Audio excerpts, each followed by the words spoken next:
Hi, Chloe. First of all, we would like to say congratulations on putting yourself out there as an upcoming artist. It was wonderful to watch you and everybody else during all of the submissions for Quest for Creativity this year.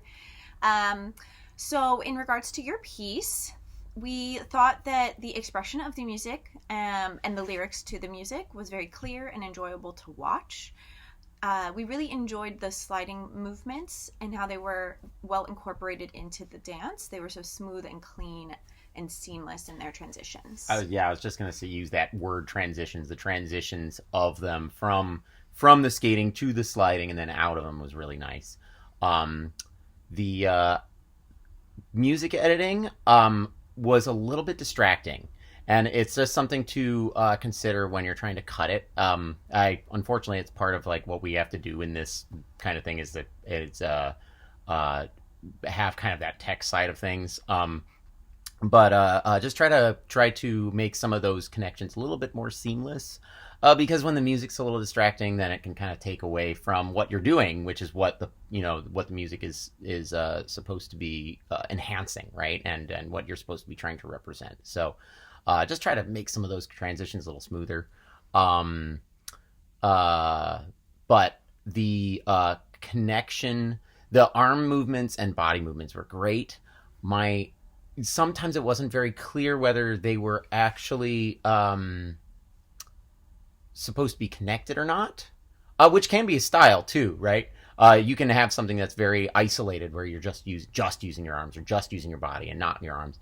But just wasn't very clear necessarily that was the choice made. So maybe if that is your choice, just make it a little bit more, just make it accent that choice a little bit more, right? And if it's not, and you want it to be a little bit more connected, where it's like as your arm and body move together, that they're more together, then make that choice. So Yeah, and we liked your use of space, how you started on the boards and then moved to the ice, definitely getting creative in that route.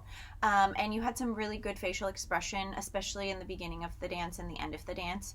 But just make sure that as you move throughout and you continue to push both your endurance and your difficulty, that you're not losing that intention, so that we fully can understand, the audience, not just us, but the audience can fully understand what your clear story and picture is. yeah, it's very easy when things, and we say this all the time to participants and such. It's very easy as the technical side of skating gets more difficult to start kind of getting in your own headspace. So you want to try to stay present if possible while you're there, and that can also help with like what I was saying earlier with connecting the body and arm movements. So, but overall, great job, and we're so excited that young artists like you are interested in artistic skating. So keep going, and we look forward to seeing you more.